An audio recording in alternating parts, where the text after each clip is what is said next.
Good evening, hello and welcome. Tonight's speech is going to be on why I believe capital punishment does not work and should be abolished. In 2010, Claude Jones was executed for murder of a store owner back in 1983. His case was never reviewed by DNA. However, after his execution, the one piece of evidence that was used to convict him was a piece of hair found at the scene. After his execution, the hair was tested and proven that it did not belong to him, but it belonged to the store owner. With the high cost, possibility of innocent people executed, and statistics that prove it does not work, capital punishment should be abolished.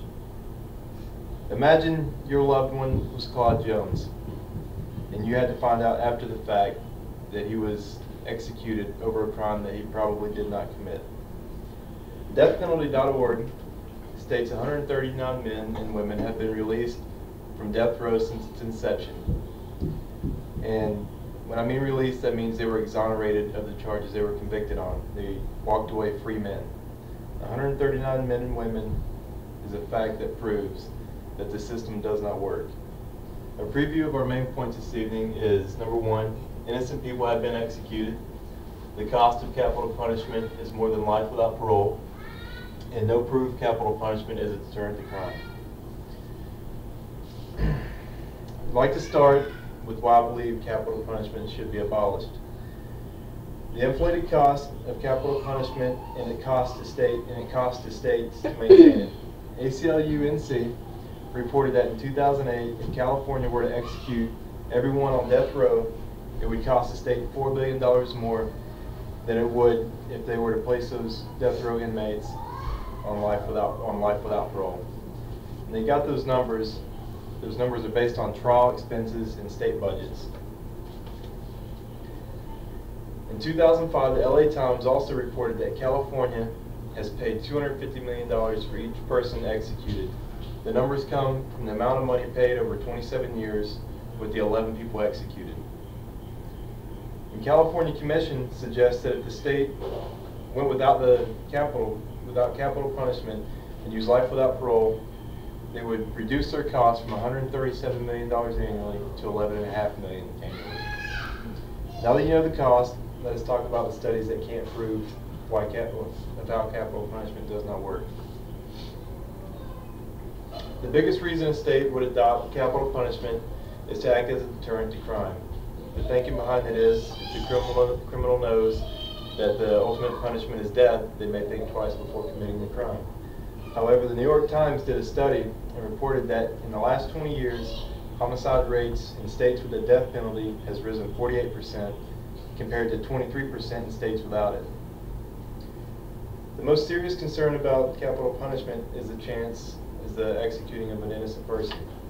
As I previously stated, Claude Jones was probably an innocent man, although never proven innocent, but the evidence clearly pointed to the fact that he was innocent. However, he is not alone. A 17-year-old boy named Robert Cantu from Texas was convicted of murdering another store owner and was also convicted of the attempted murder of the only eyewitness. However, after his execution, his so-called friend, David Garza, signed a sworn affidavit stating that he knew that he was falsely accused of a crime that he knows he did not commit. That Garza never admitted to doing the crime, but he says that his friend was innocent. He knows he was innocent.